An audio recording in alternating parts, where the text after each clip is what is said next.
მოგესალმებით, მე ვარ თეონა ზირაქაშვილი, კარდიოლოგი, ეკოკარდიოგრაფისტი თბილისის გულის და სისხლძარღვთა კლინიკიდან. მოგეხსენებათ, კარდიოლოგიური დაავადებები დღესდღეობით არის ერთ-ერთი ყველაზე გავრცელებული დაავადება მსოფლიოში. კარდიოვასკულური სიკვდილობა არის ერთ-ერთი წამყვანი ფაქტორი მოსახლეობის სიკვდილობის. კარდიოლოგიურ დაავადებებს რაც შეეხება, ყველაზე ხშირი, განსაკუთრებით ასაკოვან პაციენტებში არის გულის ქრონიკული უკმარისობა, გულის იშემიური დაავადება და ასევე სარქლოვანი პათოლოგიები. გულის ქრონიკული უკმარისობა შეიძლება იყოს განპირობებული როგორც სარქლოვანი დაზიანებებით, ისე გულის მარცხენა პარუჩის დილატაციით, მაგალითად პოპულარულ ენაზე რო ვთქვათ, მარცხენა პარუჩის ზომაში მატებით და მარცხენა პარუჩის განავის ფრაქციის დაქვეითებით, ანუ გულის ფუნქციის დარღვევით. რამაც საბოლოოდ შეიძლება მიგვიყვანოს გულის უკმარისობამდე. რაც შეეხება გულის უკმარისობის კლინიკურ სურათს, პაციენტი როგორ აღიქვავს, მას აქვს გულის უკმარისობა თუ არ აქვს, ეს არის ადვილად დაღლა ქოშინი, მცირე ან ზომიერ ფიზიკურ დატვირთვაზე შესაძლებელია მოსვენებულ მდგომარეობაშიც ჰქონდეს ადვილად დაღლა ქოშინი, რაც გულის უკმარისობაზე მიგვითითებს. გულის უკმარისობას რაც შეეხება, რამოდენიმე ტიპის არის, ეს არის შენახული განავის ფრაქციით გულის უკმარისობა, დაქვეითებული განავის ფრაქციით გულის უკმარისობა, გაუმჯობესებული გულის უკმარისობა. შენახული განავის ფრაქციით გულის უკმარისობას აქვს იგივე კლინიკური სურათი, პაციენტს აქვს ადვილად დაღლა ქოშინი ფიზიკური დატვირთვის დროს, რაც დაქვეითებული განავის გულის უკმარისობას.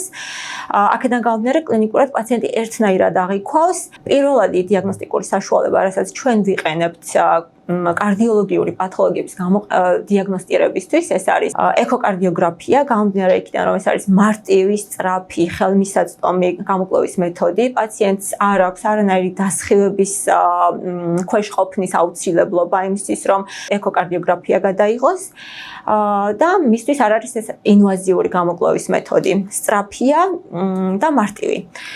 დიაგნოზი გვაქვს გამოკვლევის დასრულებისთანავე და შეგვიძლია გამოკვლევის დასრულებისთანავე ჩვენ სწორი მკურნალობა შევარჩიოთ პაციენტს. იმისთვის, რომ სწორად შევარჩიოთ პაციენტისთვის მედიკამენტური მკურნალობა, უნდა ჩავატაროთ ეკოკარდიოგრაფიული გამოკვლევა პირველ ეტაპზე. სამკარიანი სარქლის ნაკლოვანების შემთხვევაში პაციენტს იგივენაირად აქვს გულის უკმარისობა, როგორც მიტრალური ან აორტის სარქლის დაზიანებების დროს. მცირე ფიზიკურ დატვირთვაზე ადვილად დაღლა ქოშინი აღენიშნება, ასევე მნიშვნელოვანი არის ფაქტორი, რომ სამკარიანი სარქლის დაზიანების პროგრესირების შემთხვევაში, ან შორს წასულ შემთხვევებში, ფილტვის ჰიპერტენზია შეიძლება განვითარდეს და იმ დონეზე შეიძლება მივიდეს ფილტვის ჰიპერტენზია, როცა უკვე ჩარევა შეუძლებელია. ამიტომ ძალიან დიდი მნიშვნელობა აქვს, რომ პაციენტმა დროულად მიაკითხოს ექიმს, ჩატარდეს ეკოკარდიოგრაფიული გამოკვლევა, შესაბამისი სარქლებზე ორიენტირებული სპეციფიური მეთოდებით, როგორიც აქვს ძალიან ბევრ თანამედროვე ეკოკარდიოგრაფს. ეს არის მაგალითად MPR-ი, მრავალგანზომილებიანი რეკონსტრუქციის პროგრამა, რომელიც თანამედროვე აპარატურაშია იმპლანტირებული და ამის საშუალებით შეგვიძლია რომ შევაფასოთ სამკარიანი სარქლის ანატომია, ფუნქცია. რაც შეეხება შენახული განავის ფრაქციით გულის უკმარისობას, ეს დღესდღეობით ძალიან პრობლემატური საკითხია, ძალიან რთულია ასეთი დიაგნოზის დასმა პაციენტთან, გამომდინარე იქიდან, რომ ძალიან ბევრ პარამეტრზე დაყრდნობით უნდა მოხდეს ამ დიაგნოზის დასმა. თუმცა ეკოკარდიოგრაფიის საშუალებით ჩვენ შეგვიძლია პაციენტის ჰემოდინამიკური პარამეტრების ზუსტად მიახლოებული შეფასება გავაკეთოთ. კერძოდ ეკოკარდიოგრაფებს აქვს სპეციფიური ფუნქციები, მაგალითად სპექტრული დოპლერის ფუნქცია, ქსოვილოვანი დოპლერის ფუნქცია, რომლის საშუალებითაც ჩვენ ვაფასებთ მიტრალურ სარქოლში შემავალი ნაკადის პატერნს, ფორმას და ვზომავთ ამ ფორმების სიჩქარეს, რის საშუალებითაც შეგვიძლია შემდგომ შევაფასოთ მარცხენა პარუჩის ავსების წინააღმდეგ, რაც პირდაპირ მიგვითითებს შენახული განავის ფრაქციით გულის უკმარისობაზე. ასეთ პაციენტს განდენის ფრაქცია, ანუ სისტოლური ფუნქცია, რასაც ძირითადად პაციენტები ყურადღებას აქცევენ ხოლმე, რამდენი მაქვს განდენის ფრაქცია, ხშირად კითხულობენ ხოლმე. განდენის ფრაქცია აქვთ ნორმალური, შენახული, მაგრამ დიასტოლური ფუნქცია აქვს გაუარესებული. ეს არ ნიშნავს, რომ პაციენტი არის კარგად.